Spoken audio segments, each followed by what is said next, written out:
a Terminator, the Terminator, a fight, and this guy.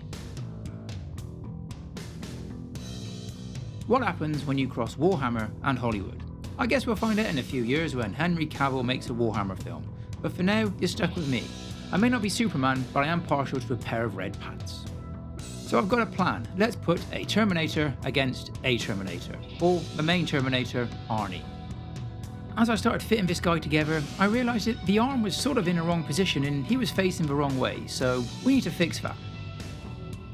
I took an arm from a different Terminator, wedged it in place, and with a bit of snipping and of course a bit of super glue, it sort of works. He's certainly facing in the right direction now.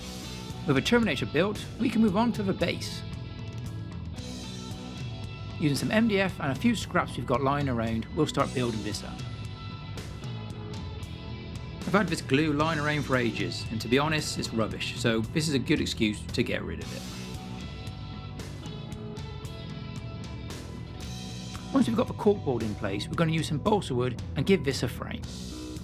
I probably should have done this first, but don't tell anyone. Once all that's dry, we can fill in the gaps with polyfiller.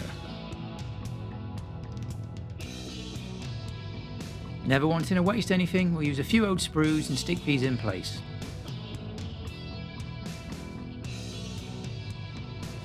And of course, as with all my builds, some skulls.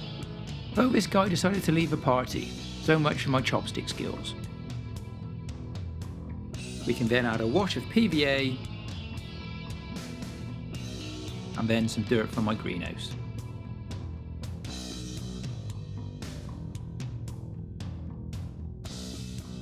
Onto the Terminator.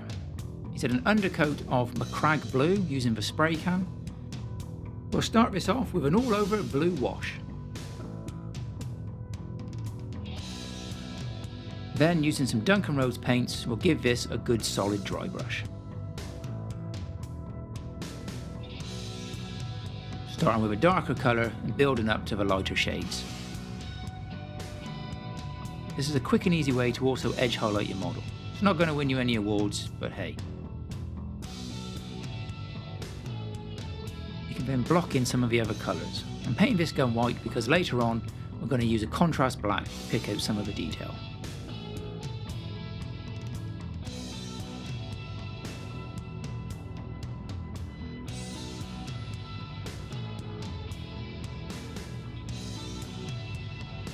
Get all the silvers in place.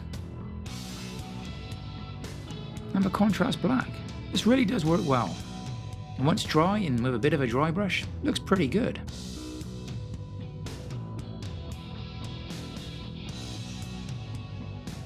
Picking out some of the recesses now of a slightly darker blue, a wash or a contrast paint, whatever is to hand. Let all that dry and give it a nice metallic dry brush. We want this guy to look like he's been in a battle. For the gun, all we've done here is give it the black undercoat with a contrast paint and dry brush with a metallic.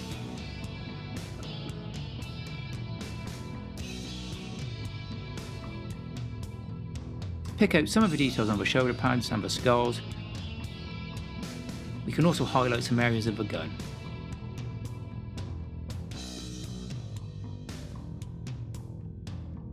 For the eyes, they've had an undercoat of white and then just a red over top.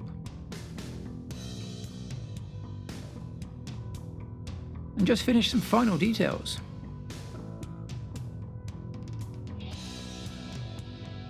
Back to the base, let's give it a spray. Black undercoat, ventilation was used here, honestly, I was wearing a mask. At least when I woke up there was a mask on the floor. We'll then dry brush this with greys and a few blues. For some reason the future seems to be quite blue, so we're going to go with that.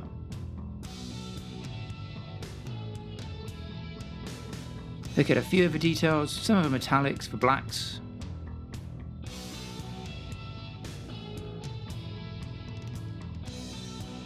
The skulls are going to be Terminator skulls, so instead of going bone, let's paint them silver.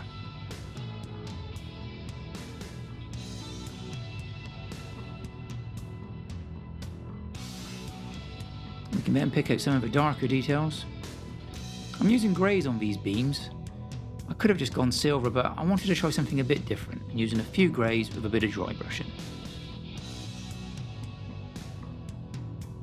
A few gun chows here using a bronze colour.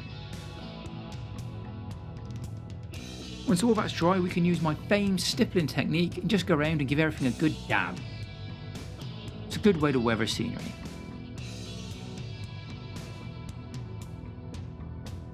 We can give all the edges a dry brush with pale sand, moving on to white.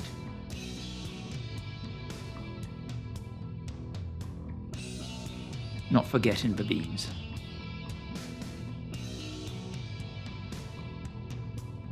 Being Terminators, of course they need a red eye. Speaking of Terminators, I want your clothes, your boots and your motorcycle. A bit of inspiration, that's my guy. Just like me, on my third wedding night, this guy is clad all in leather. And that's the look we're going to replicate.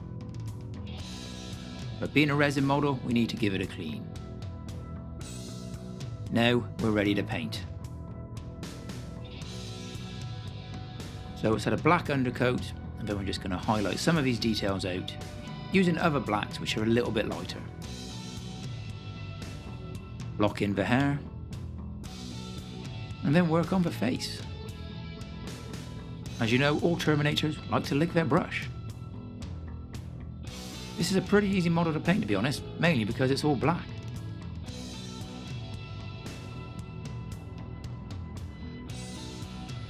Making the gun shells pop using a few silvers, and of course his hand. And not forgetting his ripped off bit of face. Basically this guy is either black or metal. It's pretty easy to paint.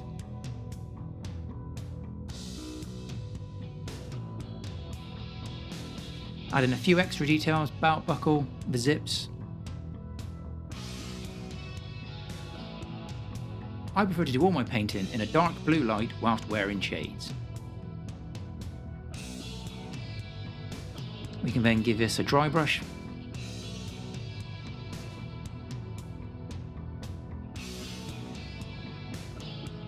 Give his face a black wash.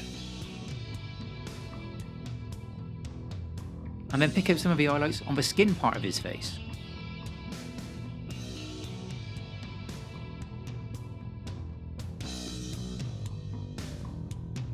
Of course, never forget the red eye. So a bit of blood for the blood gods. We can now take a look at the final reveal, but of course I can't end this video without saying, I'll be back.